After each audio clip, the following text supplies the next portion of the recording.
然后喺太湖山那边最有爱心的地方，很多自信楼，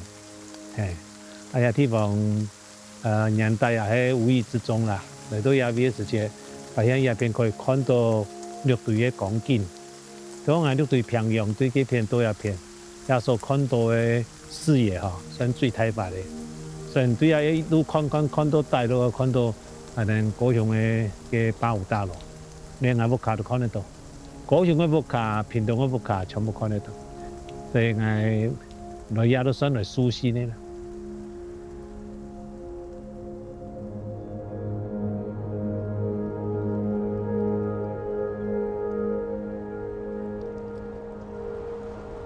那边路喺太湖山档个比如讲唔在上去的话，在苗的环路大湖山的山面的，唔过一般来讲人讲，我哋明日看到太湖山，更加都对人看到对面路呀啦。太湖山看到下去路外边啦太湖山北山的人都对下转埋以后都开始北山。对我来讲的话，我系爱看绿队人的生活比如讲公园里绿队人呢。也要沿着水用来开垦啦那边有那个笔筒啦也是讲那个总头用来分布，人家一看呢，就像起格咁样的，清清楚楚啊。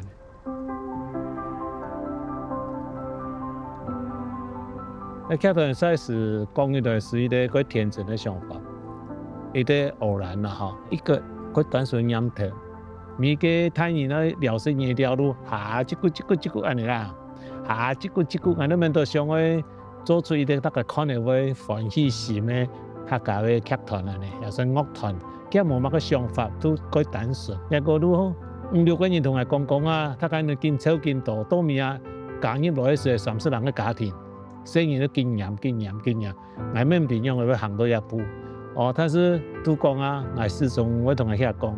下面不是要保持佢家欢喜嘅心，我嘅节目做出来。客家人看到我欢喜嘛其他促进我愿意安尼更加用个乐观的方向来看客人。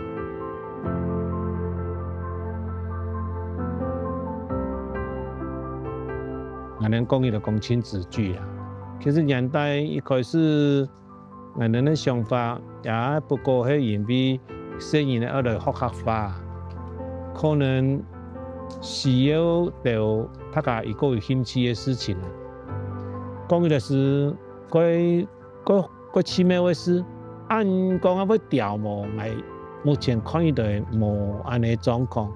但是我个落力去做，我随时变个好无，我认为也冇要紧我们都我心肚里个感动的事情，我们希望他家人可以分享一种感动啦。唔讲做乜个戏剧家啦、艺术家啦，可能从头都冇安尼想。我都想尽可能将好的东西分享给大家。